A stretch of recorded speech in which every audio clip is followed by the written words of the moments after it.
A lo largo de la historia del cine se han hecho decenas de películas sobre Napoleón Bonaparte, su época, sobre acontecimientos históricos relacionados con él, o sobre otros personajes coetáneos que por alguna u otra razón cobraron también alguna relevancia histórica. De por sí, el cine siempre amó a estas personalidades únicas, a estos superhumanos de alguna manera, ¿no? Son aquellos que crearon la historia, la tejieron en la historia, la generaron eh, y obviamente, simplemente por eso, ya son algo digno de ser llevado a la pantalla y algo muy demandado por los espectadores, las audiencias, ¿no es cierto? Este, Napoleón, Julio César, qué sé yo, son Churchill, son figuras emblemáticas. Lo que hacía mucho tiempo que no se producía es un debate académico. Cuando digo académico me refiero a la crítica de cine, por un lado, la crítica, digamos, acreditada, ¿no? Porque hoy en las redes sociales cualquiera es crítico de cine, de televisión o de lo que sea. Entonces decía, por un lado, la crítica de cine acreditada y por otro lado, historiadores, sociólogos, eh, que se han dedicado, como yo mismo, hace 36 años me dedico a la historia y a la sociología, a tratar de entender los procesos históricos. Y por supuesto hay distintas vertientes, distintos enfoques conceptuales, distintos enfoques metodológicos, distintas ideologías políticas, que hay que decirlo, no tiene nada de malo. Mientras uno lo diga, lo explicite y lo fundamente, no hay ningún problema. Acá no se trata de fingir una objetividad o una neutralidad que no existe. Pero si uno siempre tiene que, digamos, mostrar todas las cartas, porque si no, es imposible que se pueda avanzar en un debate serio, ¿no? En una confrontación de ideas seria sobre cualquier tema, especialmente los temas sociales. Entonces decía, en las últimas semanas se estrenó una nueva película sobre Napoleón, lleva ese mismo título. Es del gran director Ridley Scott, al cual conocemos por variadas pero impresionantes películas, todas ellas, como Gladiador, Alien, Blade Runner. Tiene una vasta, todos conocemos a Ridley Scott. Y por otro lado, tiene como principal protagonista, porque en estas películas hay un solo protagonista que es excluyente, ¿no? En este caso, Napoleón. Y es el gran Joaquín Phoenix, aquel que nos deleitó con el Guasón y que no extrañamente, digamos, trabajó en Gladiador ya con Ridley Scott, en otra película histórica. Bueno, pues bien, una película que tiene como otra novedad, o como una novedad importante, que es la primera película que hace, o una de las primeras películas que hace la plataforma de streaming de Apple TV+, eh, con una gran producción, al estilo de las películas de Hollywood de antes, como solemos decir, ¿no? Cuando no todo era CGI, no todo era efecto especial, y había una enorme cantidad de dinero invertida en escenarios, en vestuarios, en reproducción de época. Bueno, todo esto lo tiene la película de Napoleón. Pero aquí viene toda esta larga introducción. Hay que justamente en Francia han surgido las voces de críticos y de académicos franceses criticando la película.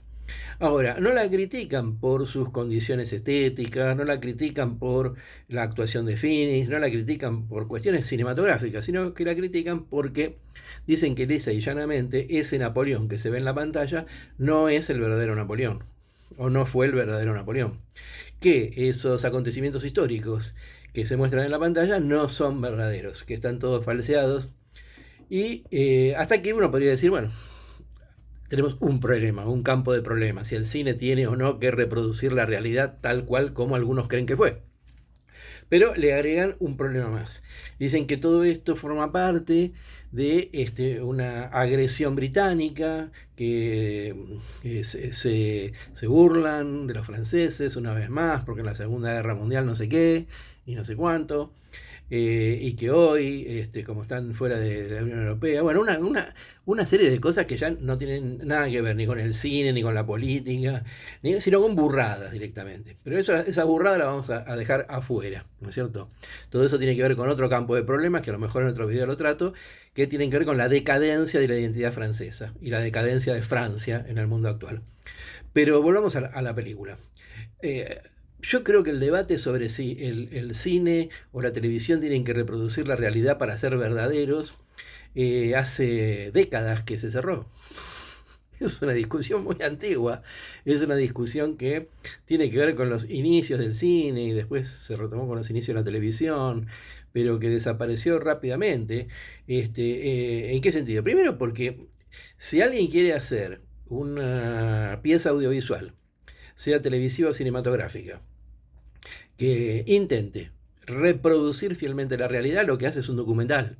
Es decir, ya hay un género específico para eso. No hace una película de cine, no es cine, es documental. Cosa que no es la película de Ridley Scott. Si no es documental, entonces es libre, es una ficción, no es la realidad. Los que tienen el problema son los que confunden la ficción con la realidad.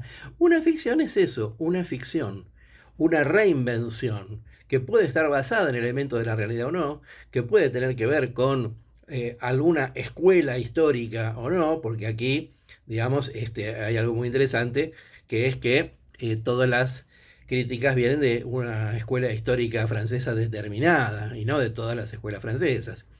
Eh, pero que se toma como algo realista. Yo creo que es como, miren, desde que empezó el siglo XXI se ha producido un fenómeno extrañísimo. Por un lado, la proliferación de información a millones, a cataratas, para millones de miles de millones de personas, todo tipo de información, buena, mala, basura, sublime, qué sé yo. Y por otro lado, una pérdida de memoria académica, una pérdida de memoria de lo que eran los conocimientos sobre la historia, la sociología, las ciencias sociales, la filosofía.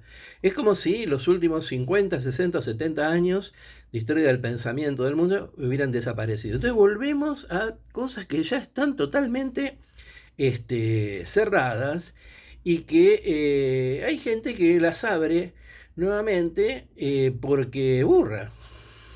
Esto no ha leído, no ha hecho la tarea, no conoce la historia del pensamiento de su campo de trabajo. Esto es muy sencillo. La ficción no es la realidad y no tiene que ser la realidad. Si la ficción intenta ser la realidad es otra cosa, es un reality show, es un documental o un falso documental o lo que fuera.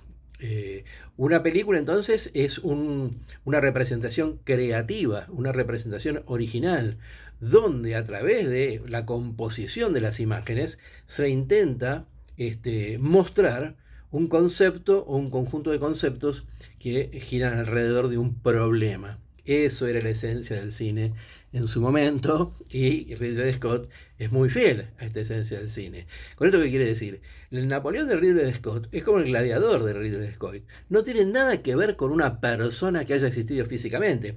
En el caso del gladiador queda mucho más claro, porque el protagonista nunca existió. Y nadie salió a decirle, pero no existió, pero el emperador, ¿cómo pudo ser? Porque, bueno, los romanos son los romanos, los italianos les encantó la película, al mundo le encantó la película, y listo. En este caso, bueno, justamente, como es una ficción, hay un actor que es el que representa, y más allá de la historia, el actor también compone un personaje. Aquí, como si dijeran, Phoenix es un mal actor porque el Napoleón que encarna no es el verdadero. Phoenix es un excelente actor porque justamente encarna un personaje que a nosotros como espectadores nos impacta, nos conmueve, nos genera todo tipo de emociones contradictorias y vemos algo ahí. Y lo que vemos es algo que va más allá de Napoleón, es algo que tiene que ver con la condición humana.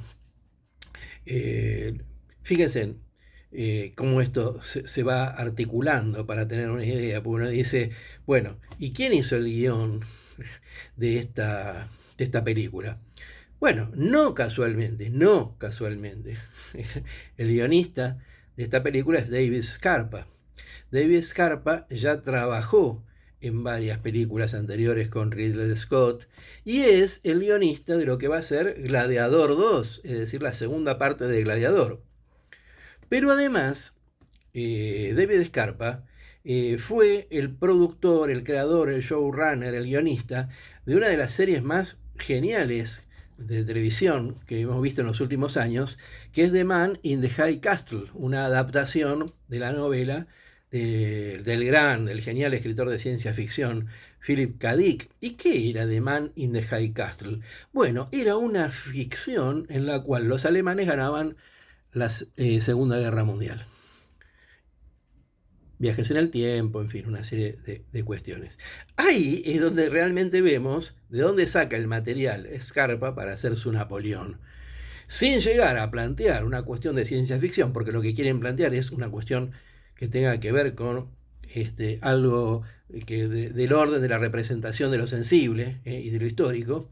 En cierta manera nos están planteando una imagen o una representación de Napoleón que por supuesto no es la real, pero que contiene esos elementos. ¿Y qué hubiera sido, no? Pero además hay otro problema que quizás sea más importante que todos estos que he venido planteando recién. ¿Y cuál es ese problema? El de la verdad histórica. Amigos, hace décadas que los historiadores, los sociólogos, los filósofos, hace décadas que Michel Foucault, Michel Desartaux, Pierre Bourdieu y tantos otros sociólogos y filósofos, inclusive la mayoría de ellos franceses, han determinado taxativamente que la verdad no existe. La verdad es una construcción histórica. Para algunos esa construcción tiene que ver con el azar, tiene que ver con el destino. Para otros esa construcción, como Michel Foucault, tiene que ver con las luchas por el poder, tiene que ver con la construcción de poder y con las representaciones de esas construcciones de poder. Por lo tanto, ¿cómo fue realmente Napoleón? No lo sabemos y nunca lo vamos a saber. ¿Cómo fue realmente Jesús? No lo sabemos, nunca lo vamos a saber. ¿Cómo fue realmente Julio César? No lo sabemos y nunca lo vamos a saber. Es más, si ustedes quisieran, nunca vamos a saber cómo es Trump, nunca vamos a saber cómo es Macron, nunca vamos a saber cómo es Putin, aunque sean contemporáneos nuestros. No tiene que ver con eso, tiene que ver con que hay algo que es inaccesible, con que hay algo que no es del orden, digamos, de lo cognoscible por otro. Y en ese sentido, bueno, no hay una verdad histórica, hay varias verdades históricas. Es decir, para Francia, Napoleón, con sus idas y venidas, por decirlo de alguna manera, es un héroe nacional, ¿no es cierto? Es un héroe que intentó convertir a Francia en un gran imperio. Miren cómo se va, ¿no? Claro, ¿y cómo voy a estar en contra de Napoleón si quiso construir un gran imperio? Y justamente, ¿cómo no me voy a quejar de Ridley Scott y de todos los ingleses si fueron justamente los ingleses los que derrotaron a Napoleón y lo mandaron al exilio y posteriormente a la muerte en el ostracismo? Señores, hay varias verdades. Y como la mayoría de las verdades que se ponen en juego aquí tienen que ver con el carácter, con los pensamientos de Napoleón, es decir, con cosas absolutamente incognoscibles, toda esa crítica se derrumba. Lo que habría que ver acá es si no hay otros elementos, otras situaciones, otras condiciones que son las que han llevado a que se produzca esta crítica, pero terrible la crítica, le digo, no es que yo lo estoy acá inflando, es terrible la crítica, ¿no es cierto? Casi como que es una afrenta nacional, ¿no es cierto? Bueno, esto es para pensar, en este caso, esta reflexión sobre Napoleón espero que les sirva a algunos para poder pensar más allá de Napoleón y poder pensar lo histórico, la historia, cómo nos atraviesa, cómo se construyen estos discursos de verdad, cómo se enfrentan entre sí y cómo finalmente todo es una ficción.